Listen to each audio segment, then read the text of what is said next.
खुलुमबाय स्टुडिअ दं आङो राकेश रामसियारि बे समाव एम अख्रांनि गोख्रों सोंलु बिपिएफनि लाइमोन दैदेनगिरिफोरनि सायाव गोख्रों सोंलु खालामदों बिथां एम अख्रां बर' बिथाङा बे समाव सोंलु खालामदों जे बिपिएफ राजखान्थि हानजाया बे समाव 2 लाख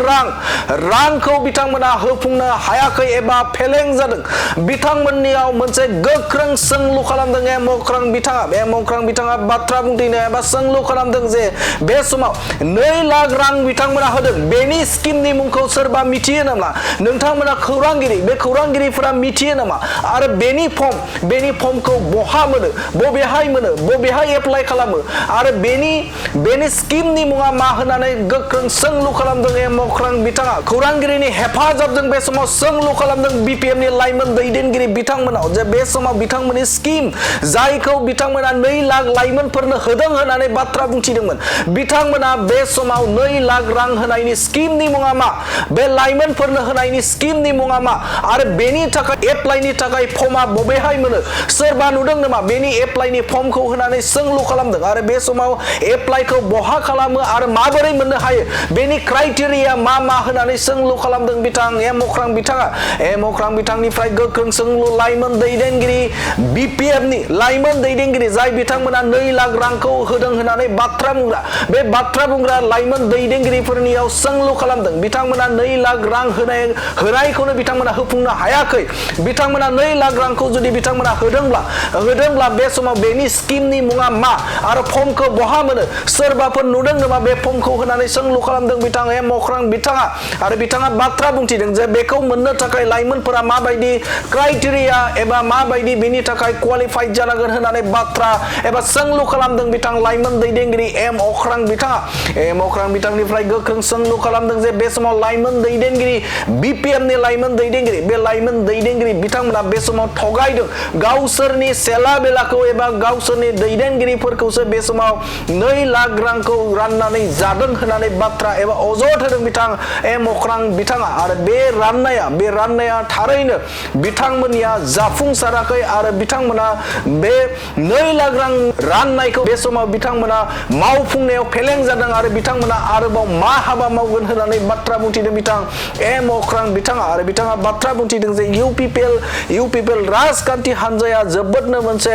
रायजो राजाफोरनि गेजेराव थांदों आरो बे समाव खामानि मावगासिनो दं आरो जोबोदनो मोजां बे समाव खामानि मावगासिनो दं होननानै बाथ्रा बुंथिदों बिथां एम अख्रां बिथाङा दा लाइमोन दैदेनगिरिनि मुङाव सानैसो दालागिरि खालामबाय थायाखै होनबा नोंथाङा जायफोर बिथांमोना जौगाथायनि खामानि बाथ्रा बुंदों थांनाय 6 दानाव बे 6 दान जाबायना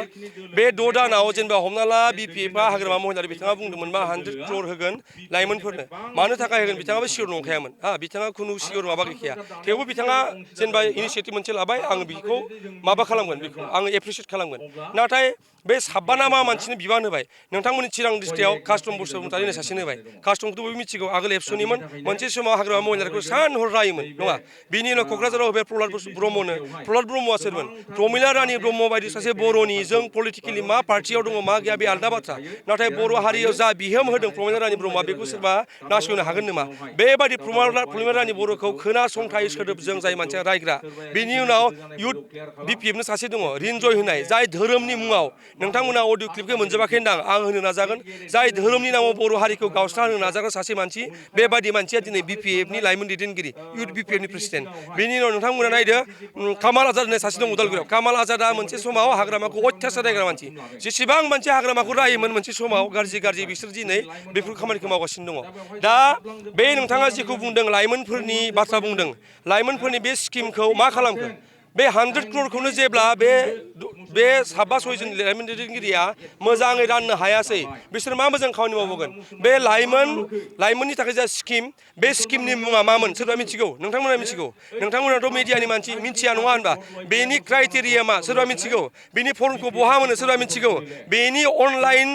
एप्लाइ खालामनाय प्रसिडिउरा मा सोरबा मिथिगौ रावबोथ' मिथिया थाङै थुङै गावसोरनि गेजेराव ब्लक रानदों जाहैबाय माबाखौ एप्लिकेसनखौ ब्लक मोनसेयाव 100 जनके 100टा फर्म रानदों जों बायदि मानसिया नोंथाङाबोथ' नुवाखै नोंथांमोना मिडियानि मानसिया मानो नुवासै बे फर्मखौ मोननाया उननि बाथ्रा नाथाय जों नुबावाखै बेखौ थ' बेबायदि लिडारफोरा दाख्लै मा होनदों दाख्लै आं बिदि बुंनायावनो सोरमोन सासे बिक्रमना सोरबा सासेथ' गैया होनबा लिडार बिसोरनि माबा लाइमोन लिडारनो मा होनदों जायनो हाबदों गारि मोनदोंनो जायनो हाबदों माबा माबि स्किम नायथिनांगौनो जाय मानसिया जाय लाइमोन दैदेनगिरिया सरकारा मा पार्टिया मा बेखौ मिन्थिया बेनिफ्राय नोंथाङा मा आसा खालामगोन सोरबा पार्टिया मानसिनो बिदि बिबान होयो नामा डिपार्टमेन्टेल जा खामानि मावदों इडुकेसन डिपार्टमेन्टनि बा इडुकेसन डिपार्टमेन्टआ बेखौ मावगोन नङा होमबा स्पर्ट्सनि बा स्पर्ट्सआ मावगोन एग्रिकालचारनि बा एग्रिकालचार अफिसार दङ ना बिथाङा मा दस्रा दुनियाव थायो नामा बिथांनि आयेना आलदा नामा बे भारत हादराव बे पलिटिकेल मानसिनो माबा सासेनो माबाखौ हरगोन बिबानखौ होगोन बेबायदि मानसिफोरनिफ्राय आं होनदों आं BPFनि लाइमोन जायफोर मावथिफोर थांनाय बोसोरबायाव मोनजाया मोनलोङा बेसेराफोर आं गाज्रि नाङो आं मिथिगौ गोबांखौ आं सिनायो आंजों सावरायो सेन्ट्रेलावबो दङ मोनजाया मोनलोङा बेसेराफोर ओरैबायदि नांथाबबाय बिसोरो जेबो मोनासै बे सयजन ना मा लाइमोन दैदेनगिरिया जायफोरनि खामानिया जाबाय प्रफेसनेल दालाल होनना बुंनाय जायफोरखौ थांनाय 6 दानाव सोरबा इन'भा बायबाय सोरबा स्कर्पिअ बायबाय दामि दामि गारि बायबाय बैदि जायफोरा मोनजाया मोनलोङा खामानि मावबाय बिथांमोना मा मोनखो कुइसना बे जानांगौ बेखौ जों बुंनो लाब गैया बेखौ BPFनि साफ्रोमबो सोद्रोमा साफ्रोमबो मावथि लाइमोना बेखौ साननांगौ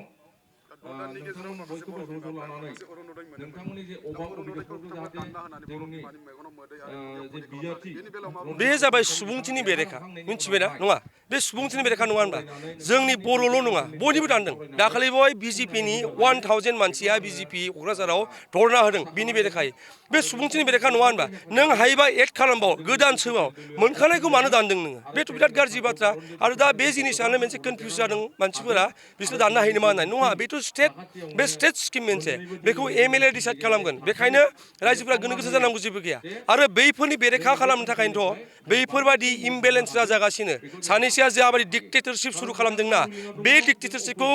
मोनसे माबा बेलेन्स खालामनो थाखायनो दा जोंफोरबायदि लाइमोना जोंनियाव जेबो मा अपसन गैया ओंखारबोनायनि अनगायै जों ओंखारबोदों बेखायनो दा बाथ्रा बुंनो थाखाय